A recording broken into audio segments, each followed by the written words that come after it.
Hello, my name is Kenneth, and today I'm going to talk about delusions and coping with delusions.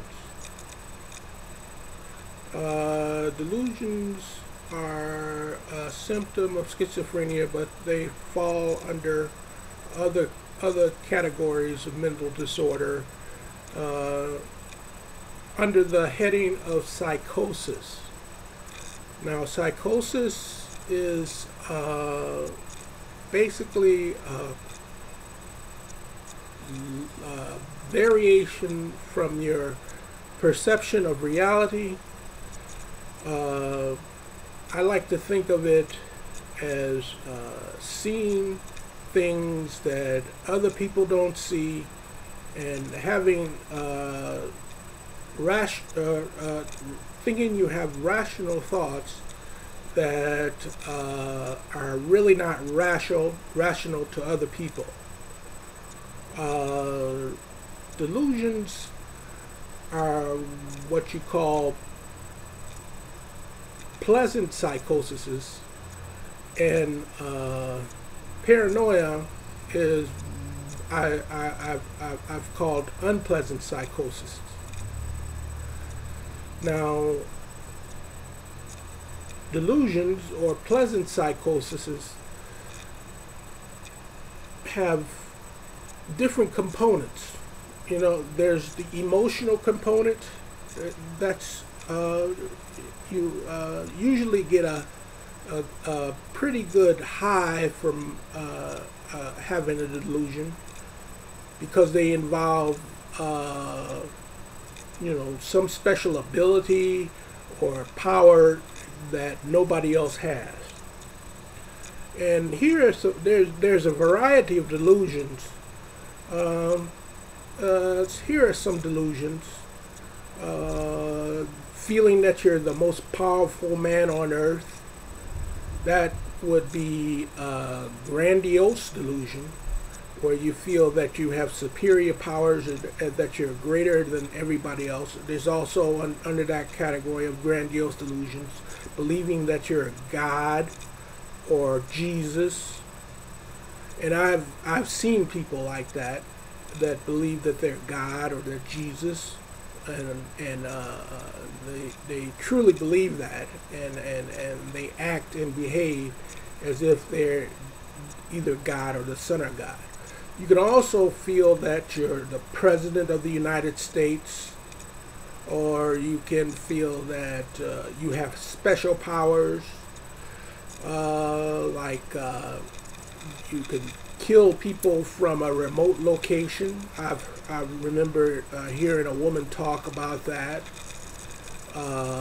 There's also a delusion which borders on the unpleasant psychosis paranoia, where you think you have metal parts in your body that can bring down aircraft. So the delusions are there of a great variety, and I've only touched on a few.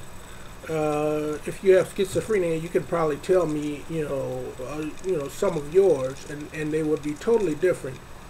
But basically, delusions are, lapses or variations or deviations from reality, and you personally believe these things, but nobody else believes it. Now, what is the nature of psychosis? Now, psychosis is, as I said before, it's your perception of the world is different from everybody else's.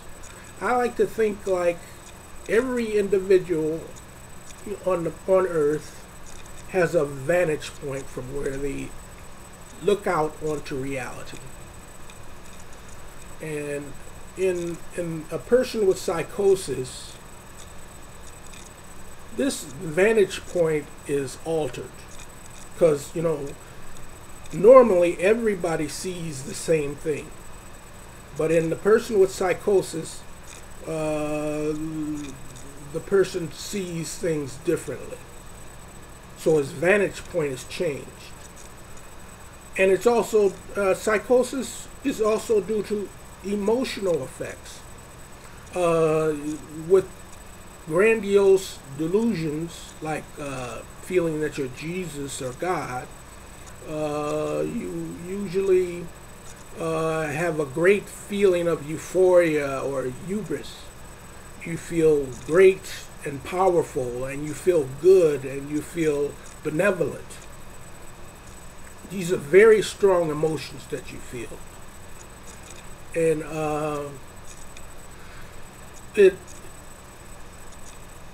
it's not something that you think rationally, or that you think in a normal cognitive way.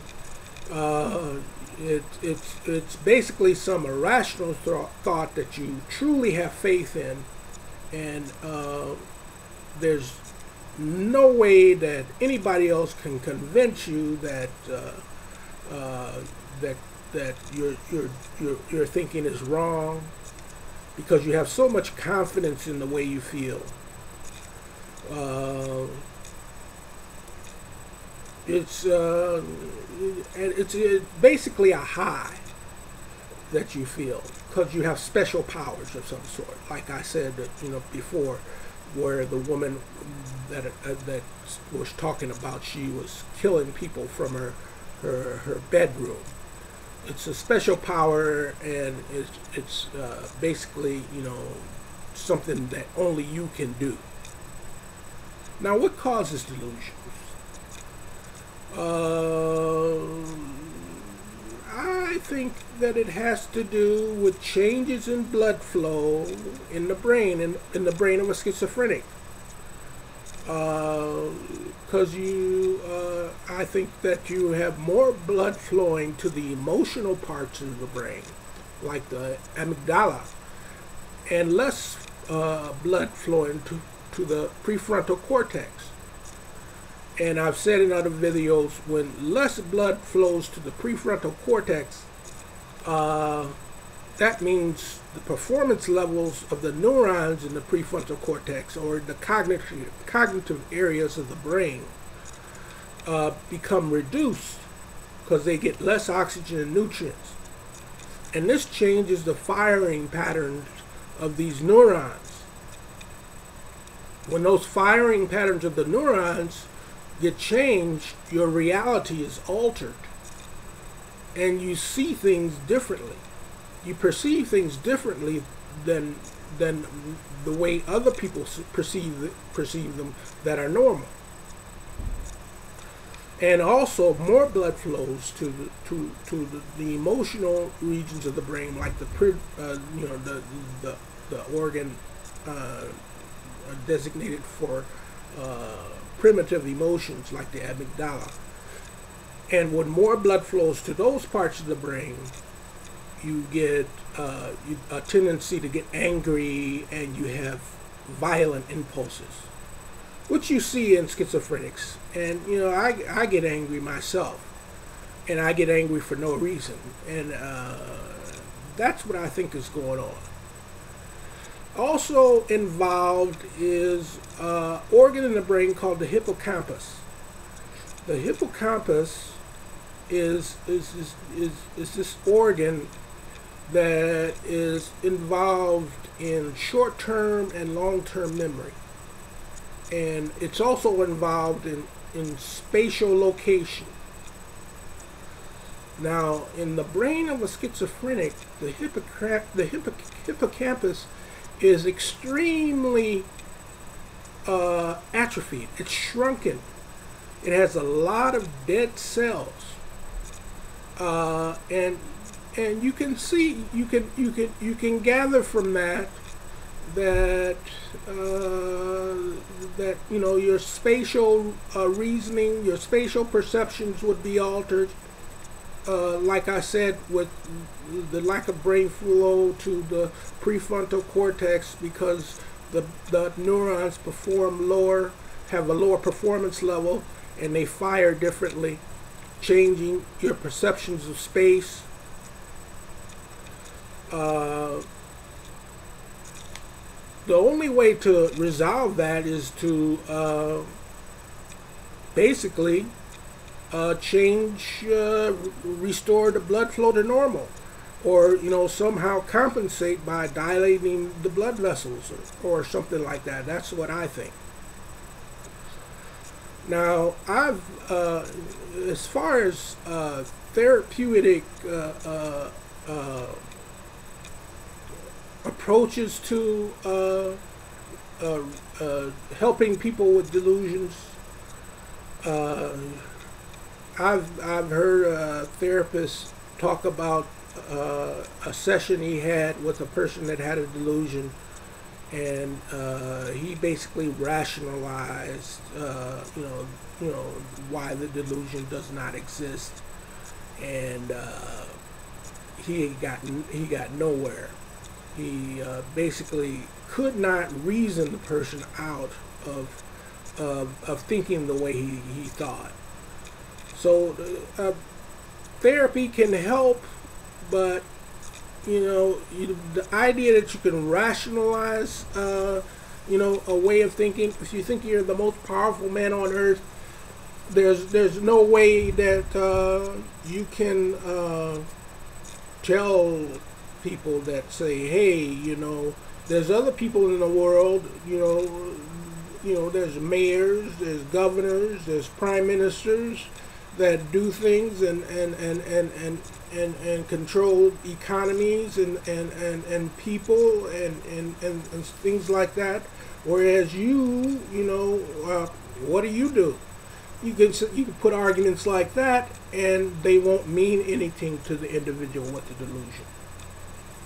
There's no real rational way to argue away delusions. You can argue with the feelings. You can ask questions about the feelings, and this may be a more reasonable approach, because delusions have, especially grandiose delusions, have a lot to do with feelings, and delusions are, for the most part, religious, involving supernatural powers and abilities. It is said that most schizophrenics in Western culture usually have an obsession with God or an obsession with Satan, and this is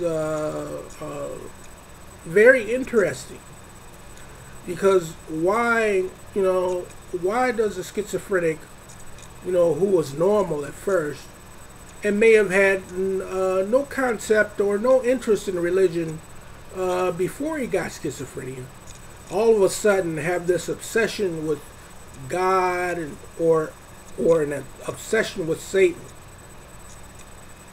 And it's a good question. Now, I saw a documentary on people in China, because back in the 60s, basically China was an atheist state. The children and the parents were raised to be atheists, and they had no concept of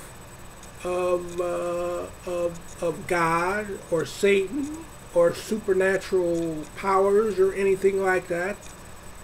But nevertheless, some of those children got schizophrenia, and the schizophrenics, interviewing the schizophrenics in the hospital, the schizophrenics had no concept of God or Satan or supernatural influences whatsoever, but they still feel that they are important people. They have the delusion of feeling important or being special, and that makes a big contrast with the Western schizophrenic, uh, because they have this obsession with God or Satan, and it basically tells you that if you take away all the religion, the schizophrenic doesn't develop all these religious symptoms. It's like the schizophrenia in a religious culture. The symptoms latch on to these religious ideas and embrace them and take them on for their own. Now, finally, I'm going to talk about coping with schizophrenia. I mean, coping with schizophrenia in relation to delusions. Now, my personal experience, I've had delusions, and what the delusions were formulated from were basically the voices telling you things. The voices will, tell you that, like the voices told me when I first got schizophrenia. Within about a month and a half of having schizophrenia, the voices told me that I was the most powerful man on earth. Now, I sat back and thought, can I be the most powerful man on earth? Now, come on.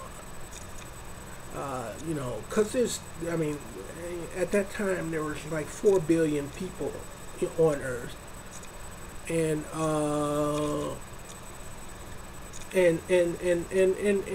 what's the chances of me being the most powerful man on Earth?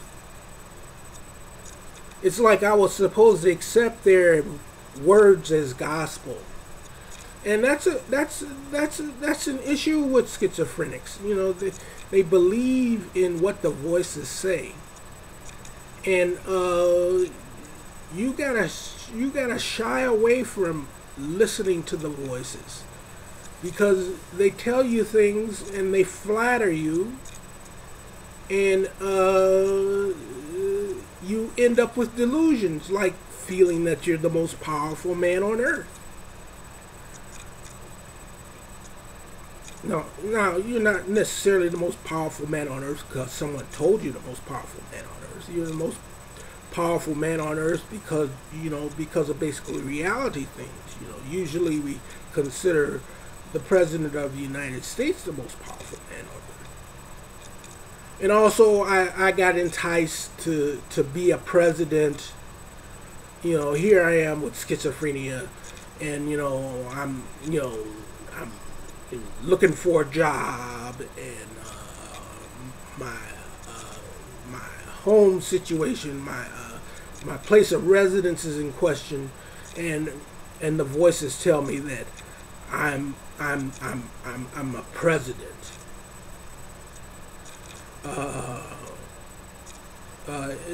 So a lot of these delusions get, along with the altered sense of reality, come from flattery by the voices, and you can't be a sucker for this flattering dialogue with the voices. You got to take what the voices say with a grain of salt, because it's more like them playing a practical joke on you. And I take, for example, the movie A Beautiful Mind.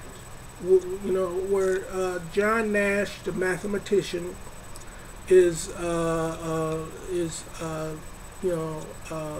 schizophrenia, and in the movie he has imaginary friends. One is a friend from school, one is a government agent, and one is a little girl. And he talks to them, and they're virtually real. In his reality, in his psychosis, they're real people that nobody else sees. And basically, how he gets to challenge these delusions is by how the delusions come into conflict with reality. In the movie, he thinks that he's the only person that can solve secret codes for the government, and he basically has this relationship with this secret agent, government agent, because he's the only person that can do this job for them, and its purpose is to save America, and he's obligated to do it. So he starts behaving like that. He starts doing things, you know, to solve these secret codes. He puts all sorts of newspapers on the walls. You know, you see his shed of his house flooded with newspapers, so that they can look and see the codes in the newspapers. And his wife sees that and knows that something's going on, and she calls a doctor, and they put him in the hospital. So he comes in direct conflict with reality, and basically this conflict with reality causes him to recognize that through some trials and tribulations that he's not a man who's such a brilliant genius that can solve secret codes for the government. That's all fake. That's all not unreal, even though it appeared real to him. So one way to resolve delusions is to see how they conflict with reality. The basic reality check. The reality check is where you check with someone to see what your to see if the perceptions you're thinking are real. And there's also the issue of special powers. Your symptoms will give you special powers, and this is a delusion that is very confusing to people. The idea that you can do something that nobody else can do, you know, like you know, having the ability to cough and affect people. These delusions are resolved in the same way as other delusions are. You know, they become in direct conflict with reality. If you cough enough, you start irritating the throat, and if you irritate the throat, you eventually have to go to the doctor. You can't be coughing forever. Well, that's basically what I wanted to talk to you about as far as delusions. If you find this video interesting, comment on it and tell me some of your delusions. I would be interested to find out what your delusions, because delusions come in great variety. And if you can tell somebody your delusion, that means the delusion is not as believable. It's not as you're not as so engulfed into the delusion as you are. And that's the first step toward conquering that delusion and stepping back into reality. Thank you.